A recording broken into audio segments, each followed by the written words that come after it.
আসসালামু আলাইকুম। আজকে কথা বলবো ফ্রিল্যান্সিং এ কেন আপনি বারবার ব্যর্থ হচ্ছেন অথবা শুরু করতে গিয়েই আপনি কেন হোঁচট খেয়েছেন। সর্বপ্রথম কথা হচ্ছে ফ্রিল্যান্সিং এ যেকোনো একটা টপিকস আপনাকে নির্ধারণ করতে হবে।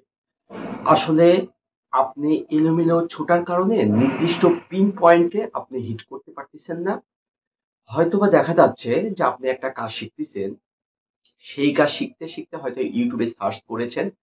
তখন আপনি দেখতেছেন যে আরেকটা কাজ থেকে মানুষ হয়তোবা হাজার, হাজার ডলার ইনকাম করতেছে বা ভালো করতেছে। আপনি তখন কি করলেন?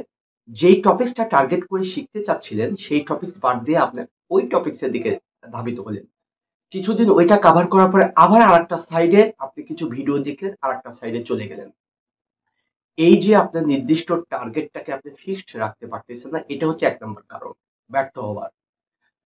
তারপরে হচ্ছে আপনি যে কাজগুলা শিখতেছেন আগে বুঝতে হবে এই কাজগুলার ডিমান্ড আছে কিনা এবং এটা বায়ারের চাহিদা আছে কিনা। মূলত আমরা আসলে ফ্রিল্যান্সিং এ অনেক ধরনের কাজ আছে, আপনাকে আগে বুঝে নিতে হবে কোন কাজটা বায়ারের চাহিদা আছে এবং সেই কাজ আপনাকে শিখতে হবে। এবং এটা হচ্ছে ২ নম্বর বিষয়, অর্থাৎ চাহিদা সম্পূর্ণ কাজ আপনাকে শিখতে হবে।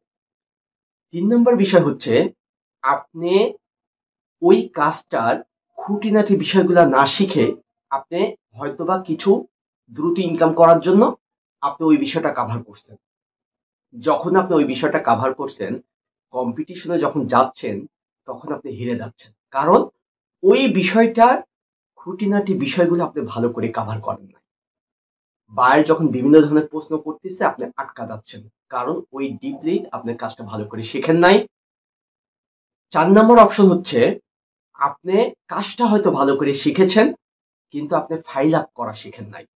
ভালোভাবে ফাইল আপ করা, স্যাম্পল রেডি করা, আমি বারবারই বলি আসলে স্যাম্পল বিষয়টা আলাদা, ফাইল বিষয়টা আলাদা। আপনি যত ভালো ফাইল আপ করতে পারবেন, স্যাম্পল আপনার সংগ্রহে থাকবে, তত বায়ারকে আপনি মুভ করতে পারবেন। ৫ নাম্বার বিষয় হচ্ছে আপনাকে স্পেসিফিক একটা কাজকে টার্গেট করে আগাইতে হবে প্রথমে এবং ওই কাজের উপরেই আপনাকে বায়ার খুঁজতে হবে।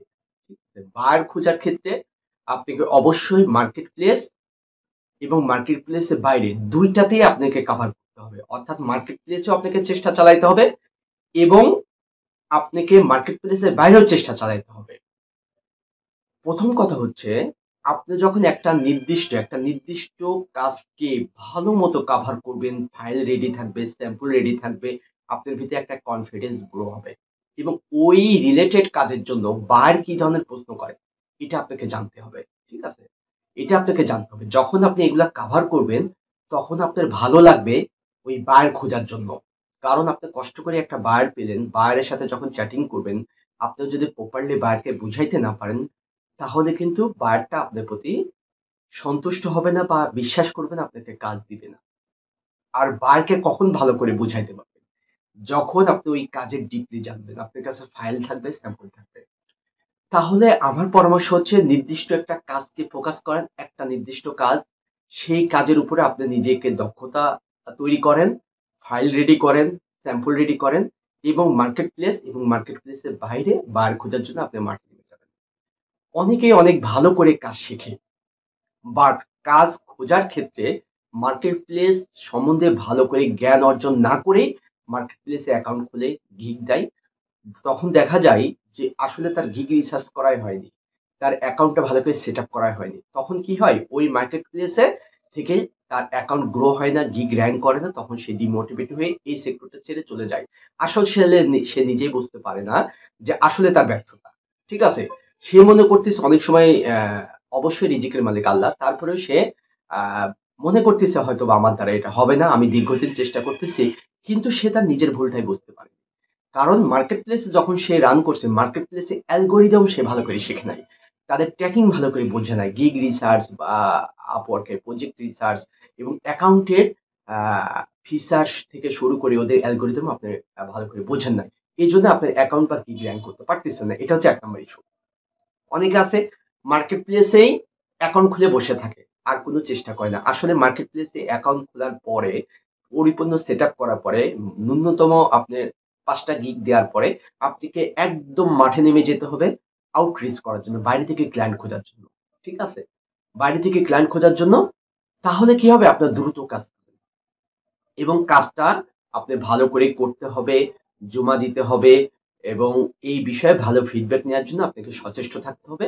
অর্থাৎ আপনি ফ্রিল্যান্সিং এ স্টার্ট করতে হলে আপনাকে একটু ধৈর্য ধারণ করতে হবে, প্রপারলি কাজ শিখতে হবে, ফাইল রেডি রাখতে হবে, স্যাম্পল রেডি রাখতে হবে, বার কমিউনিকেশন ভালো জানতে হবে। ঠিক আছে?